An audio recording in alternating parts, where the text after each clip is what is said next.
الرحمن الرحيم. عن عبد الله بن عمرو رضي الله عنهما قال رسول الله صلى الله عليه وسلم من صمت نجا. حضرت عبداللہ ابن عمرو بن العاص رضی اللہ تعالی عنہ، حضرت عمرو بن العاص رضی اللہ تعالی عنہ ایک بڑے جلیل القدر صحابی ہیں، یہ ان کے بیٹے ہیں۔ حضرت عبداللہ ابن عمرو بن العاص رضی اللہ تعالی عنہ حضور علیہ الصلوۃ والسلام کا ارشاد گرامی نقل فرماتے ہیں، قال رسول اللہ صلی اللہ علیہ وسلم، کہ اللہ کے رسول صلی اللہ علیہ وسلم نے فرمایا، من صمت نجا، کہ جو آدمی خاموش رہتا ہے وہ نجات پا جاتا ہے۔ خاموشی، سکوت اختیار کرنا،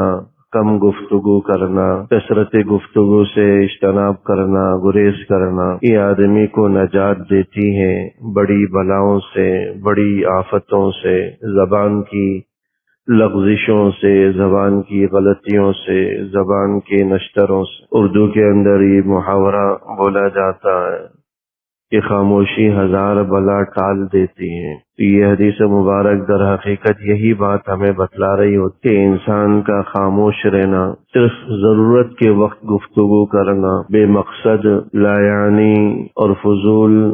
اور کثرت سے گفتگو سے گریز کرنا، اجتناب کرنا، یہ دنیا اور آخرت کی بربادیوں اور ہلاکتوں سے آدمی کو نجات دیتی۔ یہ کثرت سے گفتگو، جیسا کہ پچھلی احادیث کے اندر بھی یہ بات آئی ہے،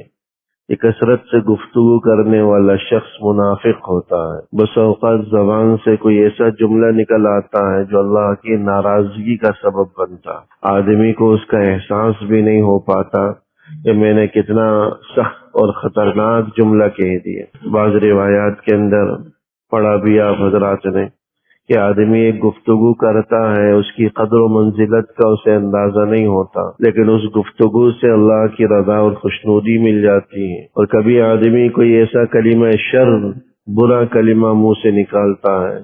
جس کی خطرناکی کا بھی اسے احساس نہیں ہوتا، لیکن اس کی وجہ سے وہ اللہ کی ناراضگی کو لے آتا ہے، اللہ کی ناراضگی کا سبب بن جاتا ہے۔ اس لیے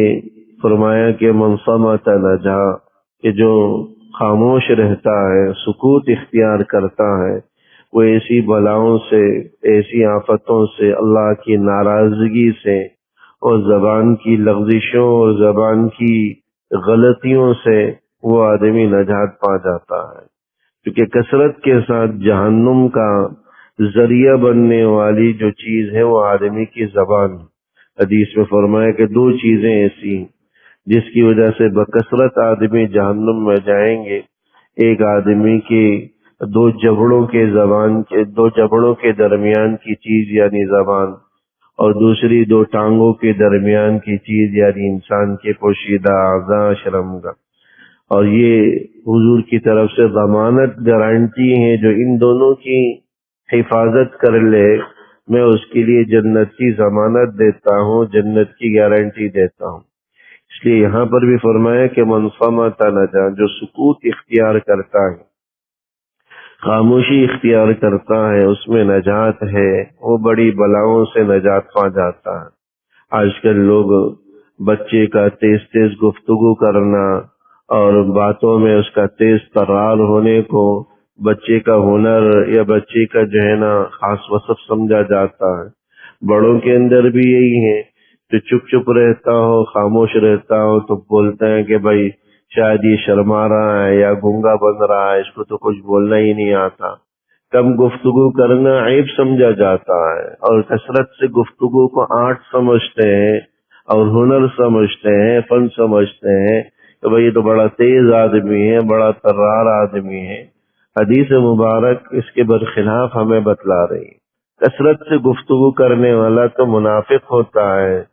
کثرت سے گفتگو سے مراد ایسی لایانی گفتگو جس کا کوئی مقصد نہ ہو، کوئی سر پیر نہ ہو اس کا، یہ اور سکوت کو خاموشی کو، ترک کلام کو نجات کا باعث بیان فرمائے۔ امام غزالی رحمہ اللہ فرمایا کرتے تھے کہ آدمی جو کلام کرتا ہے، بات کرتا ہے، اس کی عموماً بنیادی طور پر 4 قسمیں ہو سکتی ہیں۔ ایک تو وہ گفتگو جو صرف اور صرف نفع بخش ہو، جس میں صرف اور صرف نفع ہی نفع ہو، لوگوں کے لیے فائدہ ہو، خود اپنی ذات کے لیے فائدہ ہو، اور دوسری وہ گفتگو جس میں صرف نقصان ہی نقصان ہو، صرف نقصان ہو، ضرر کا باعث ہو، تیسری وہ گفتگو جس میں نہ نفع ہو نہ نقصان ہو، یعنی ایسی لایانی قسم کی گفتگو، اور چوتھی قسم کی گفتگو اور کلام وہ ہوتا ہے جس میں نفع اور نقصان دونوں کا امکان ہو، نفع بھی ہو سکتا ہے، نقصان بھی ہو سکتا ہے۔ تو پہلی قسم کی جو گفتگو ہے جس کی اندر نفع ہی نفع ہے، اس میں بھی تو کوئی حرج نہیں ہے، وہ نفع بخش انسان کو نفع بخش گفتگو آدمی کو کرنی چاہیے، لیکن ایسی نفع بخش گفتگو کے اندر بھی فرمایا گیا کہ کثرت نہ ہو، کثرت نہ ہو، کثرت نہ ہو۔ حضور علیہ الصلوۃ والسلام کے معمولات کے اندر آتا ہے، آپ علیہ الصلوۃ والسلام صرف ہفتے میں ایک دن وعظ فرمایا کرتے تھے، وہ کثرت وعظ و نصیحت نہیں ہوا کرتا تھا، پورے ہفتے میں ایک دفعہ جو ہے اس قسم کی نشست ہوتی تھی تاکہ جو ہے لوگ تنگ بھی نہ ہو۔ حضرات صحابہ رضوان اللہ تعالی علیہم اجمعین کا یہی معمول تھا، اور جس گفتگو کے اندر صرف نقصان ہی نقصان ہو تو لا محالہ اس کا تو ترک کرنا ہی ضروری ہے۔ تیسری قسم کی گفتگو جس میں نہ نفع ہے نہ نقصان ہے، یعنی ایسی اوٹ پٹانگ قسم کی باتیں، یہ بھی لایانی کے زمرے میں داخل ہوتی ہیں، اس کا بھی ترک کرنا ضروری ہے۔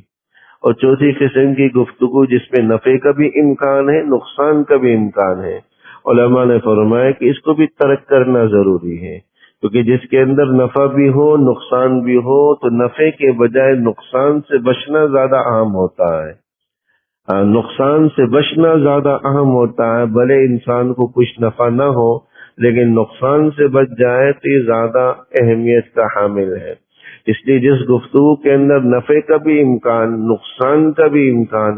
تو آدمی اس کو بھی ترک کرنے کا اہتمام کرے، نقصان سے بچنے کو ترجیح دے، بھلے نفع نہ آئے لیکن کم سے کم آدمی نقصان سے بچ جائے، یہ زیادہ اہمیت کا حامل ہے۔ اس لیے گفتگو کی جو 4 قسمیں ہیں، صرف ایک کے اندر جس کے اندر محض نفع ہے گفتگو کی اجازت ہے، کلام کی اجازت ہے، کلام کرنا درست۔ بقیہ 3 اقسام ایسی ہیں گفتگو کی جس کے اندر خاموشی ہی کے اندر عافیت ہے، ترک کرنے کے اندر، سکوت کے اندر عافیت ہے، اور سکوت کرنے اور خاموشی اختیار کرنے کا حکم ہے۔ اس لیے آدمی کے دن کا بیشتر وقت خاموشی میں گزرے، سکوت میں گزرے، اللہ یعنی گفتگو اس سے نہ ہو، ایسا کلام نہ ہو جو فضول بے مقصد ہو۔ بعض بزرگوں سے حضرت حکیم الامت مولانا اشرف علی تھانوی صاحب رحمہ اللہ فرماتے تھے، ایک سبزی بیچنے والا دن بھر اگر آواز لگاتا رہے کہ آلو لے لو، ٹماٹر لے لو، یہ سبزی لے لو، اتنے کی لے لو، اس کا نقصان اتنا نہیں ہوتا جتنا اس آدمی کے کلام کا نقصان ہوتا ہے جو بغیر مقصد کے یہ کہہ دے کہ بھئی فلاں کا کیا بنا، یہ چھوٹا سا جملہ کہہ دیا، بس فرض کر لے کہ زید کے بارے میں کہہ رہے زید کا کیا بنا، زید کا کیا ہوا، فلاں کا کیا ہوا۔ کہتے ہیں کہ اس چھوٹے سے جملے سے دل کی نورانیت کا، ایمان کا اتنا نقصان ہوتا ہے جتنا اس سبزی فروش کے دن بھر آواز لگانے سے اتنا نقصان نہیں ہوتا۔ پر فرماتے تھے میں قسم کھا کر کہتا ہوں، اگر کسی کو یقین نہ ہو تو اپنے دل کو صاف اور پاک کر کے دیکھ لے، اس سے خود اندازہ ہو جائے گا۔ ان حضرات کے دل تو منور ہوتے تھے ایمان سے، اور جو روشن اور منور چیز ہوتے ہیں تو ذرا سا دھبا پڑتا تو اس کا احساس ہوتا۔ ہمارے دل تو گدلے ہو چکے ہیں ظلمتوں سے، تاریکیوں سے، اس لیے لایانی گفتگو کی ظلمتوں کا، تاریکیوں کا ہمیں اور آپ کو احساس نہیں ہو پاتا کہ اس ایک طرز گفتگو، ایک چھوٹا سا کلام جو بے مقصد ہو،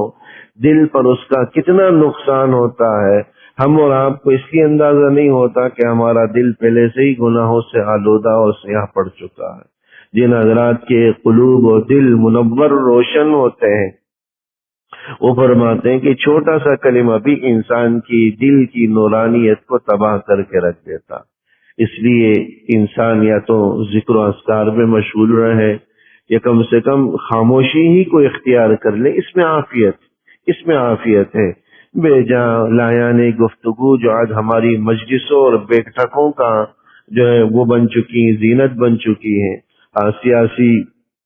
بحث مباحثے چل رہے ہیں جس کا کوئی فائدہ نہیں ہے، جس کا کوئی حاصل نہیں ہے، محض آپس میں ایک دوسرے سے الجھنے کے، وقت کا ضیاع کے، کوئی حاصل نہیں ہے، کوئی حاصل نہیں، کوئی مقصد نہیں ہے، لیکن گھنٹوں اس کی نظر ہو جاتے ہیں، گھنٹوں اس کے صرف ہو جاتے ہیں، ایمان کی حلاوت، ایمان کی نور کا سارا بیڑا غرق ہو کر رہ جاتا ہے۔ اس لیے آدمی سکوت اور خاموشی کو اختیار کرے، کثرت کے ساتھ گفتگو و کلام سے گریز کرے، اسی میں آدمی کی نجات ہے زبان کی آفتوں اور دنیا اور آخرت کی بلاؤں اور دنیا اور آخرت کی پریشانیوں سے۔ اللہ جل شانہ